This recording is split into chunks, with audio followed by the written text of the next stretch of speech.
Civil case. പക്ഷെ ദൗർഭാഗ്യം എന്ന് പറയട്ടെ, ഇത് സെറ്റിൽ ചെയ്യാനോ ഇവിടുത്തെ ജീവനക്കാരെ സംരക്ഷിക്കാനോ ബന്ധപ്പെട്ടവർ ശ്രമിക്കുന്നില്ല എന്നുള്ളതാണ് ഏറ്റവും ദുഃഖകരമായിട്ടുള്ള കാര്യം. സംസ്ഥാന സർക്കാർ ഇക്കാര്യത്തിൽ അടിയന്തരമായി ഇടപെട്ട് ഈ പ്രശ്നത്തിന് പരിഹാരം ഉണ്ടാക്കും. ഇത്രയും ലക്ഷങ്ങൾ, ഇപ്പൊ നമുക്കറിയാം കേരളത്തില് തൊഴിലില്ലായ്മ പരിഹരിക്കാനുള്ള സ്റ്റാർട്ടപ്പുകൾ തുടങ്ങുന്നു എന്ന് പറയുന്ന ഒരു കാലത്താണ് തുടങ്ങിയ സ്ഥാപനം അടച്ചുപൂട്ടുന്നൊരു സാഹചര്യം. അപ്പൊ ഇത്രയും ലക്ഷം ആളുകൾ ഇതിൽ ജോലിയെടുക്കും. 16 ലക്ഷം ആളുകളാണ് തൊഴിൽരഹിതരായിട്ടുള്ളത്. അതായത് തൊഴിലില്ലാത്തവർക്ക് തൊഴിൽ കൊടുക്കുന്ന സ്റ്റാർട്ടപ്പ് നടത്തുന്ന സമയത്ത് 16 ലക്ഷം ആളുകൾ തൊഴിലെടുത്തിരുന്നാൽ തൊഴിലില്ലാതാവുകയാണ്. അപ്പൊ ഇക്കാര്യത്തില് സർക്കാർ പ്രത്യേക താല്പര്യം എടുക്കണ്ടേ? അതിന് പകരം സാധാരണ രീതിയിൽ ഒരുപാട് നമ്മുടെ നാട്ടിൽ ഒരുപാട് ചാനലുകളുണ്ട്. കേരളം ചെറിയ സ്റ്റേറ്റ് ആണെങ്കിലും ചാനലുകൾ ഒരുപാടുണ്ട്. അപ്പൊ അവർക്ക് ചിലർക്കൊക്കെ വാർത്ത കിട്ടാതാകുമ്പോ ഏതെങ്കിലും സ്ഥാപനത്തിനെ കയറി പിടിക്കുന്നത് സ്ഥിരം. രാഷ്ട്രീയത്തില് വലിയ വിവാദങ്ങളൊന്നും ഇല്ലെങ്കിൽ അവര് മറ്റു കാര്യങ്ങൾ അന്വേഷിച്ചു പോകും. അങ്ങനെ കുറെ വാർത്തകളും ഒക്കെ വന്ന് പിന്നെ ഈ രംഗത്ത് മത്സരം ഉണ്ടല്ലോ.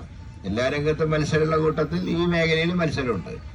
അപ്പൊ ഒരു സ്ഥാപനം മറ്റു സ്ഥാപനത്തിനെ ഇടിച്ചു കയറ്റാൻ ശ്രമിച്ചതിന്റെ ഭാഗമായി തന്നെയാണ് ഈ സ്ഥാപനത്തിന്റെ മേലെ ഇങ്ങനെ ഒരു എന്താ പറയുക, നാടൻ ഭാഷയിൽ ഇങ്ങനെ പുലികാല് വന്ന് ചാടിയത്. പക്ഷേ അതിന് ഇത്രയും ജീവനക്കാരെ നമുക്ക് വിരി കൊടുക്കണോ?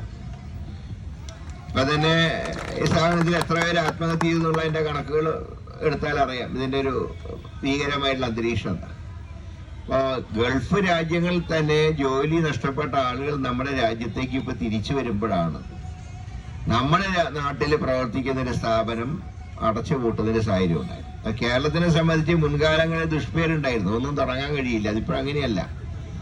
ഇപ്പൊ തുടങ്ങിയതിനെയാണ് ചില മത്സരത്തിന്റെ പേരിൽ, ചില കുപ്രചരണത്തിന്റെ പേരിൽ ഇവിടെ പൂട്ടിയിട്ടു.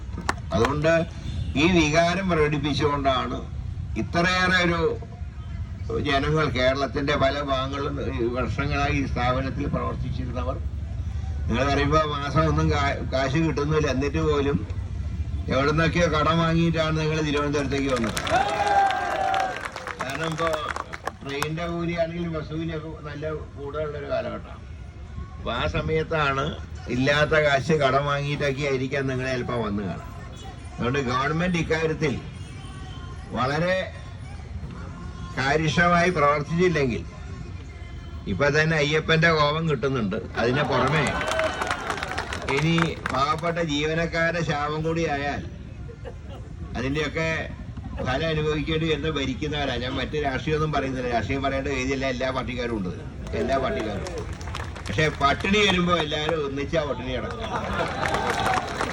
അതാണ് പ്രധാനപ്പെട്ട കാര്യം. അപ്പൊ ഈ സ്ഥാപനത്തിലെ 16 ലക്ഷം ജീവനക്കാർ പട്ടിണി കിടക്കുമ്പോ അത് പരിഹരിക്കേണ്ട ഉത്തരവാദിത്വം സർക്കാരിനുണ്ട്. അതുകൊണ്ടാണ് സെക്രട്ടറിയുടെ മുമ്പിലേക്ക് വന്നിട്ടുള്ളത്.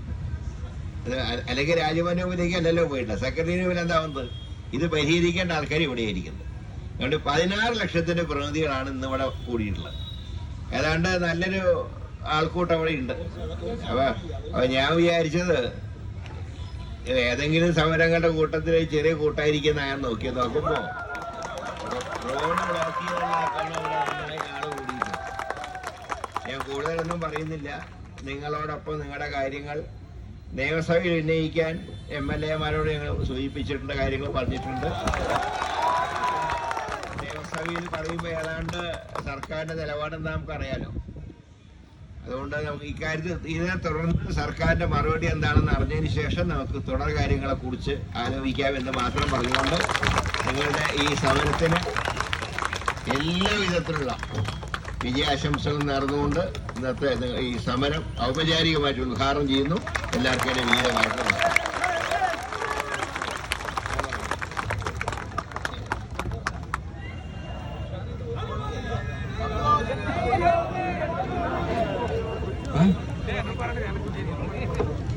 സ്നേഹമുള്ളവരെ, ഈ സമയത്ത് ഒരുപാട് തിരക്കുണ്ടായിട്ടും ഈ ഒരു നമ്മുടെ ഒരു പ്രോഗ്രാം ഉദ്ഘാടനം ചെയ്യാൻ വന്ന നമ്മുടെ എല്ലാം മുരളി സാറിന് നല്ലൊരു കൈയോടുകൂടി നമുക്ക് നല്ലൊരു കൈ കൊടുക്കാം. ഓക്കെ, നമ്മുടെ ആശംസ അർപ്പിച്ച് ബാക്കി കാര്യങ്ങൾ ചെയ്യുന്നതിന് വേണ്ടി മോളി മാഡത്തിനെ ഏറ്റവും സ്നേഹത്തോടെ ക്ഷണിക്കുകയാണ്. Please Molly madam.